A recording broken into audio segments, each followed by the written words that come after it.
Alright, so one of the more common issues that I come across whenever doing instructing is there's just a failure to get the proper grip. So this is going to be a very entry-level, very basic thing. It's going to help you establish some of the fundamentals. And one of the key things about fundamentals, if you're doing it wrong, you're going to be screwing up forever until you learn how to correct that. So this is just going to be about hand placement on the firearm. This is fairly entry-level, so if you're some Uber tier USPSA guy, not for you probably, but you know, hey, enjoy. So first off, we have a demo gun, not a real gun at all. First thing to note, how guns is recoil to begin with. This top portion is the slide. You can kind of see this line indicating the separation between the slide and the grip.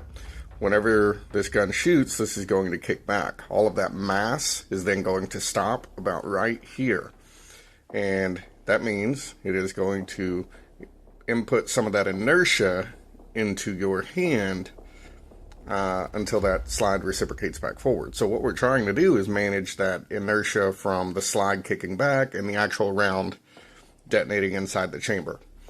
In order to do this, we need to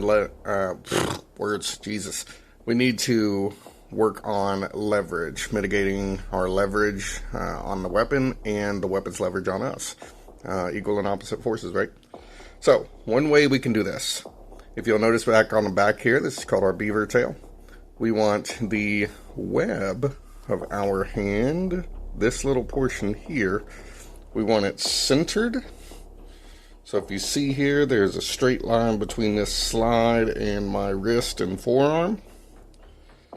And we also want that web very high into that beaver tail. Notice how there's no gap in between there. Now, what we see often is people do something like this. Well, that little bit of gap is going to cause that gun to ride in that groove. So let's go ahead and manage that. Let's get all up in there. Now, on our dominant hand, the other area that we want to do, or try to make sure that we get correct, is our supporting finger on the underside. I can't remember who it is exactly. If I can find them, I will make sure to mention them in the description. But they pointed out how important it is to get good leverage with this finger. Like, you can shoot a gun just like this, and it's going to be mostly pretty fun. But we need to make sure it's not too low. We need to really wedge it up in there. This also gives us some room for the rest of our fingers. Your pinky is also getting an extension on that leverage. So we do want to make sure that it's all firm in there and it's not like hanging off or, you know, doing some teacup thing. By all means, have your little princess teacup parties. But we want to make sure, high on the beaver. High on the beaver. And high finger underneath the trigger guard. Your index finger, your shooting finger, trigger finger, whatever you want to call it, needs to be on the frame or the slide. There's a reason it needs to be high. Every now and again, you'll see it like this with people. We don't want to do this. What's the startle response whenever someone scares you or wants to fight? You go, ah. Okay, well, startle response with a gun? Ah, okay, I just sent off around in a space or somebody else or my own hip, whatever the case is. So we want to avoid that startle response. Having our finger high on the frame or on the slide, anywhere up in here, if we have a startle response, we're not pulling a trigger, right? All right.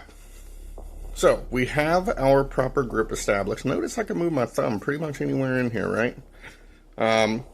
If we're shooting one-handed, which you really don't want to do too very often, but if you're shooting one-handed, you're going to want to really wrap that thumb in there. Maybe, depending on your experience level, you'll really torque it up, and this creates a leveraging force onto the frame, like this. You will see this from time to time, usually on more experienced shooters.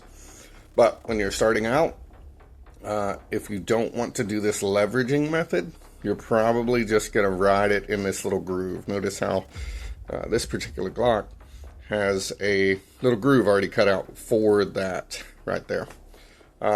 It's just a little comfort thing. It allows you to make sure your thumb is all the way wrapped around, and God forbid you're not doing this or this. On that note, with the slide reciprocating or kicking backwards, you You want to make sure not to overextend your grip. Notice how I got a little bit of webbing of my hand up top. Whenever I pull that trigger, this slide is going to kick back and possibly cut the top of my hand. They call it slide bite. If you have big meaty Samoan hands, that might be a thing for you too. If you're usually a tinier person or just more frail in the hand department, nothing against you, but you usually won't have to worry about that if you're getting a good proper grip. But if you are a big meaty handed person, make sure to monitor how much extra meat you're getting on that top portion. If you do happen to fire the gun like this, it will still shoot. It will reciprocate back into your thumb. It's not necessarily going to break your thumb off. This could just be a failure to fire or a failure to eject. Basically, it caused the spent round or the spent cartridge to stay inside the chamber. You wouldn't be able to click the trigger again. You would have to manually cycle that gun. So you induce a malfunction. You don't want to do that if you're trying to fight for your life or something, right? So try to avoid this. If you're really limp with it and that slide is able to get some inertia and then it smacks into your thumb, it's more likely to actually do some damage. So make sure to be very aware of where your thumb is on the weapon. Now we get into supporting hand. So this is one of the more interesting things. There's a lot of different philosophies. Now, with everything firearms related, there's a bunch of different philosophies. You're going to have to decide what works best for you. So if this doesn't work for you and your own limitations, that's perfectly fine. Find something that does. And a good instructor should be willing to look into whatever limitations you're dealing with and be able to help you figure out a way to mitigate that. So let's take a look at that support hand. Notice all of this empty space. That's real estate right there. And I need something there. Well, I got a whole bunch of fleshy, meaty bits that can absorb some good recoil. So this large pad or palm of our hand, this swell in here, I am going to press that into that portion of the frame. So I'm just going to fill that empty space. Next step, I'm going to wrap my fingers around. Notice how my fingers are staying high up under the trigger guard and around. They're also wrapping all the way around my other fingers. From here, I can really grip and lock into this thing very easily. Here's what we see. Quite often, we see the teacup. Some variation of the teacup. Sweet God, don't do this. This doesn't help you with any form of leveraging or recoil mitigation. We've seen it all in movies, and that's probably where that comes from. So, no teacup. We're not necessarily going to spread our grip. There's no reason to do all this. We do want to avoid overlapping our thumbs as well. We'll get on thumb placement here in a minute. So you really want to avoid teacup most of all. This is better than teacup, but this is better than that. So on your thumbs, notice how on the initial grip I still have my thumb up. I'm going to place that meaty part in, wrap my finger around. This thumb I'm going to just leave up here on the frame. It's not moving too far away from that frame. The other thumb just resting on top of it. Now, notice how this little piece here is not being interfered upon right now, right? Okay, cool. That means whenever you fire your last shot, there are no rounds. It's going to lock open on that little piece of your weapon, and things are going to work perfectly fine. One of my personal problems, this is a technique that I shoot with, so I have to acknowledge the counterpoint to that. I have a normal grip, just like we were talking about a minute ago. But instead of placing right here and wrapping all the way around, I roll my hand forward up over the trigger guard. Now this is just something that works for me. As I said a minute ago, you're going to have to find what works for you and what limitations you're working around or whatever the case is. This is just my preferred shooting style. But notice how part of my thumb is pressing onto that slide lock, slide release. That's just something I'm going to have to work around. Whenever I fire that last shot, sometimes my slide does not lock open.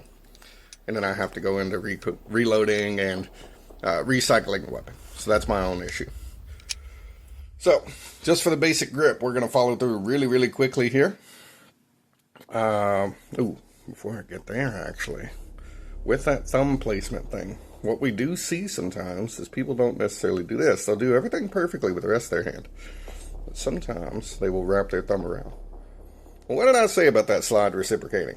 That looks like it's going to probably take a little chunk of your fingernail off, doesn't it? Yeah, so avoid that. That's not going to go great.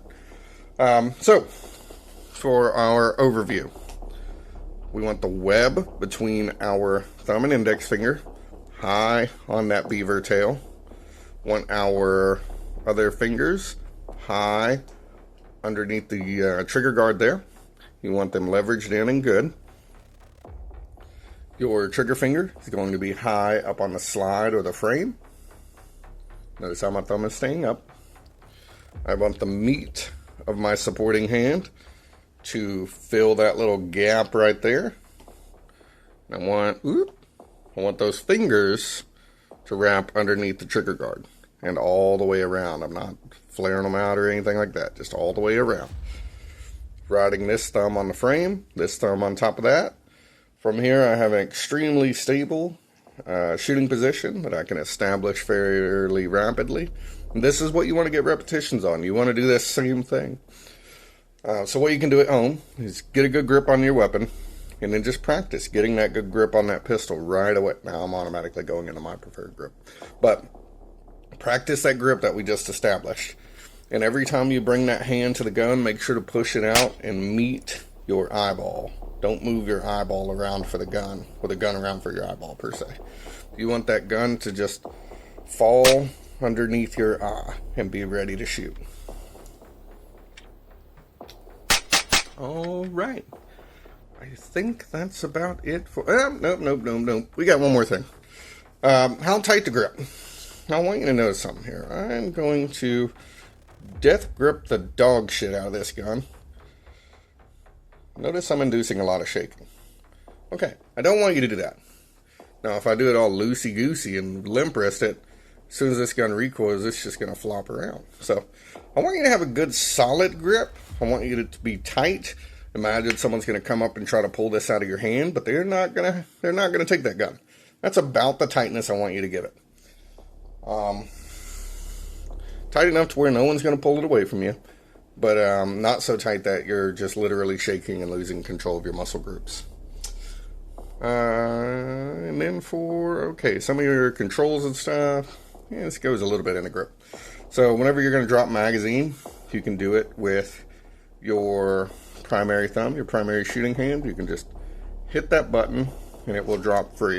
If it doesn't drop free, you can always just give a little cant to your wrist, little flop.